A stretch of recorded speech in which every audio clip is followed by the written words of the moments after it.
ये साप्ताहिक बाइबल का उपदेश Plainfield Christian science church independent से है, जो प्लेनफील्ड, न्यू जर्सी, अमेरिका में है। अधिक जानकारी के लिए कृपया हमारी वेबसाइट पर जाएं www.plainfieldcs.com। आपके अध्ययन के लिए ये पाठ रविवार 28 फरवरी 2021 के लिए है। विषय: मसीह यीशु, स्वर्णपथ, यूहन्ना। संसार में तुम्हें क्लेश होता है, परंतु ढारस बांधो, मैंने संसार को जीत लिया है। मसीह यीशु। उत्तरदेय ध्यान। यूहन्ना। परमेश्वर ने अपने पुत्र को जगत में इसलिए नहीं भेजा कि जगत पर दंड की आज्ञा दे, परंतु इसलिए कि जगत उसके द्वारा उद्धार पाए। तुम ना तो संसार से और ना संसार में की वस्तुओं से प्रेम रखो। यदि कोई संसार से प्रेम रखता है तो उसमें पिता का प्रेम नहीं है, क्योंकि जो कुछ संसार में है, अर्थात शरीर की अभिलाषा और आंखों की अभिलाषा और जीव का घमंड, वो पिता की ओर से नहीं परंतु संसार ही की ओर से है। और संसार और उसकी अभिलाषाएं दोनों मिटते जाते हैं, पर जो परमेश्वर की इच्छा पर चलता है वो सर्वदा बने रहेगा। क्योंकि जो कुछ परमेश्वर से उत्पन्न हुआ है वो संसार पर जय प्राप्त करता है, और वो विजय जिससे संसार पर जय प्राप्त होती है हमारा विश्वास है। संसार पर जय पाने वाला कौन है? केवल वो जिसका ये विश्वास है कि यीशु परमेश्वर का पुत्र है।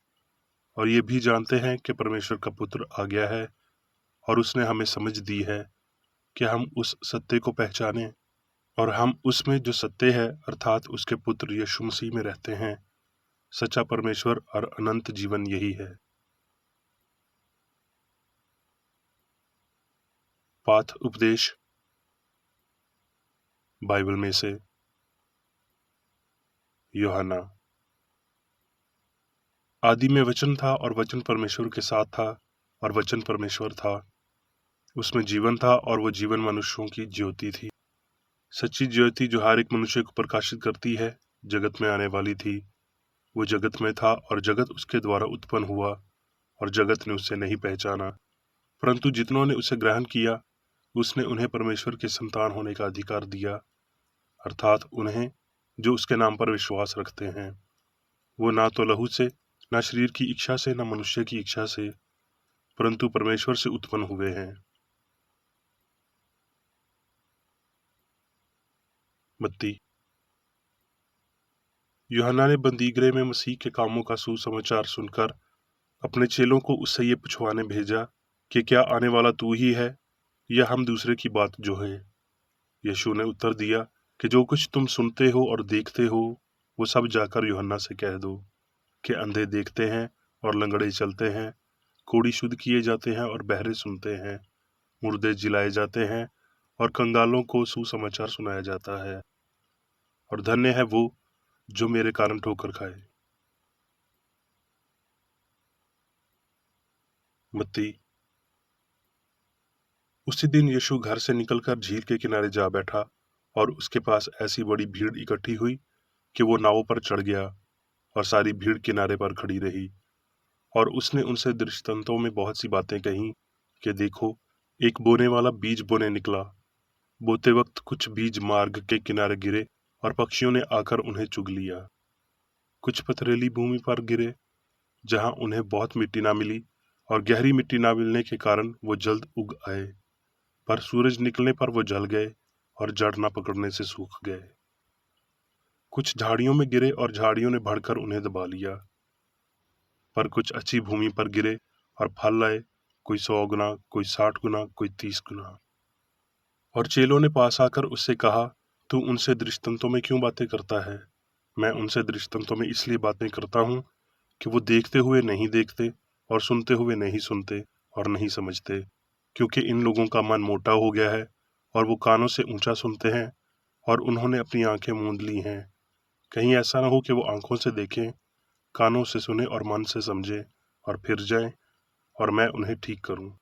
जो पथरीली भूमि पर बोया गया ये वो है जो वचन सुनकर तुरंत आनंद के साथ मान लेता है, पर अपने में जड़ न रखने के कारण वो थोड़े ही दिन का है, और जब वचन के कारण क्लेश या उपद्रव होता है तो तुरंत ठोकर खाता है।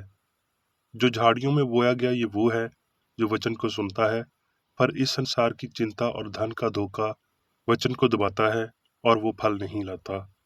जो अच्छी भूमि में बोया गया ये वो है जो वचन को सुनकर समझता है और फल लाता है, कोई 100 गुना, कोई 60 गुना, कोई 30 गुना। मत्ती।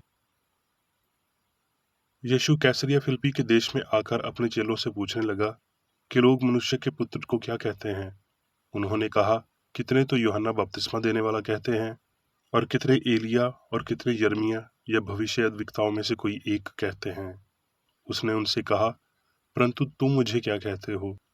शमौन पतरस ने उत्तर दिया कि तू जीवते परमेश्वर का पुत्र मसीह है।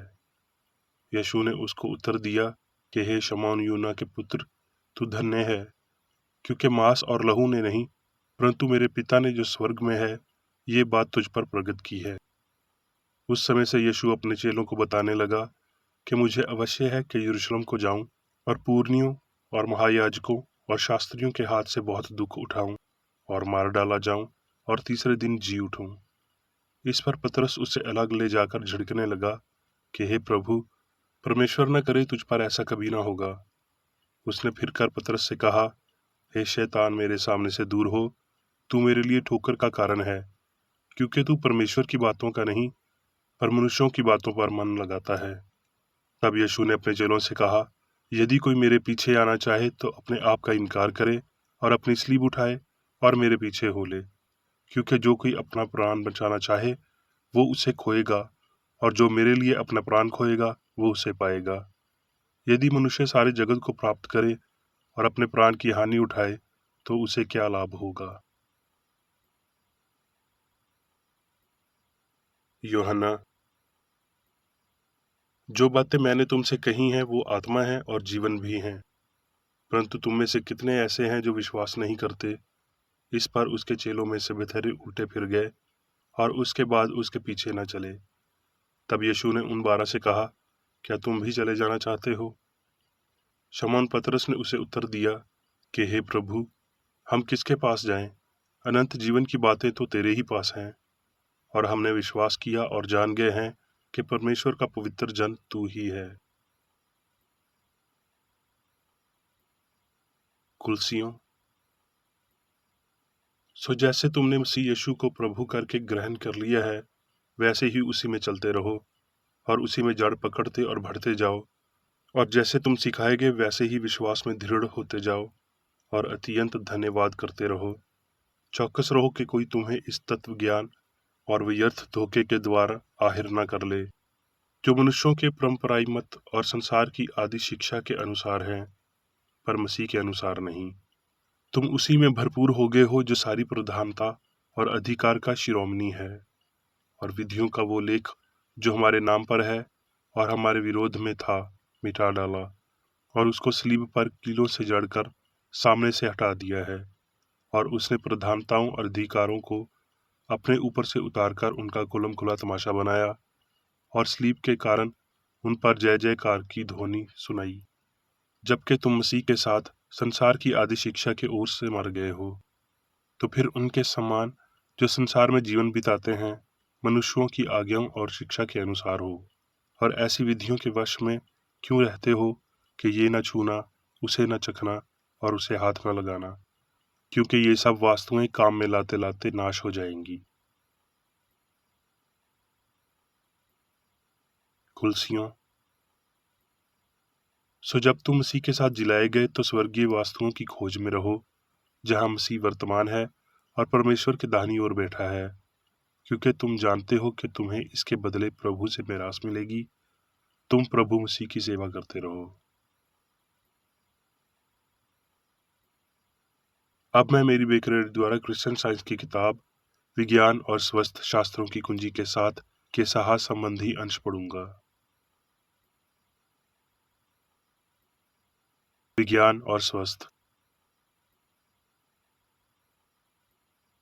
नासरत के यीशु के आगमन ने मसीही युग की पहली शताब्दी को चिन्हित किया, लेकिन मसीह वर्षों या दिनों की शुरुआत के बिना है।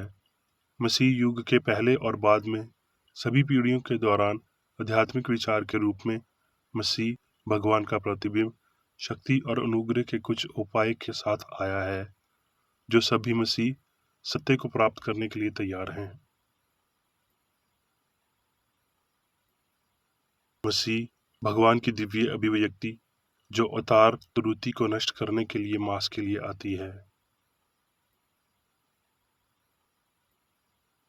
यीशु ईश्वर विचार की उच्चतम मानव भौतिक अवधारणा, विरोध करने और त्रुटि को नष्ट करने और प्रकाश की अमृतता लाने के लिए। अतीत की तरह मसीह की भावना, जो पुरुषों के समारोहों और सिद्धांतों को दूर करती है, तब तक स्वीकार नहीं की जाती जब तक कि पुरुषों के दिल इसके लिए तैयार नहीं हो जाते। यीशु के मिशन ने भविष्यवाणी की पुष्टि की और पुराने समय के तथाकथित चमत्कारों को ईश्वरीय शक्ति के प्राकृतिक प्रदर्शनों के रूप में समझाया, जिन्हें समझा नहीं गया था।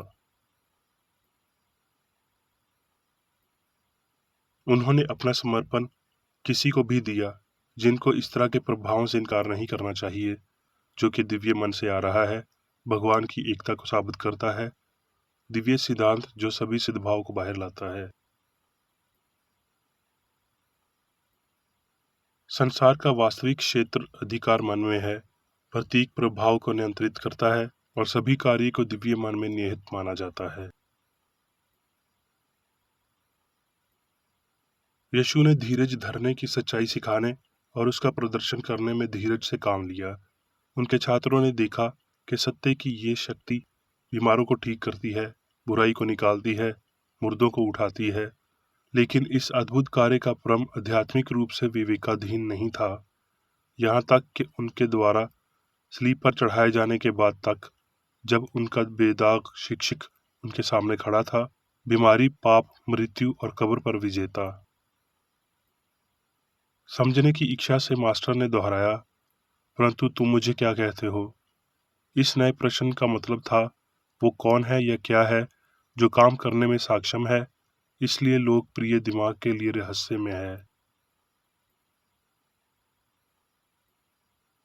अपनी सामान्य अभिरुचि के साथ शमौन ने अपने भाइयों के लिए उत्तर दिया, और उसके उत्तर ने एक महान तथ्य को सामने रखा कि तू जीवते परमेश्वर का पुत्र मसीह है। मतलब मसीहा वही है जिसे आपने घोषित किया है। मसीह ईश्वर की आत्मा, सत्य, जीवन और प्रेम की, जो मानसिक रूप से ठीक करता है।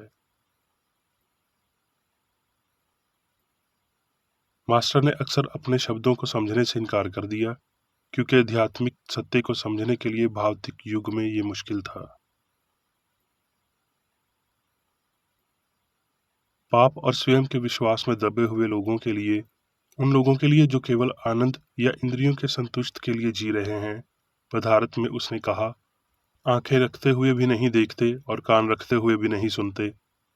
कहीं ऐसा ना हो कि आंखों से देखें और कानों से सुने और मन से समझें और फिर जाएं और मैं उन्हें ठीक करूं।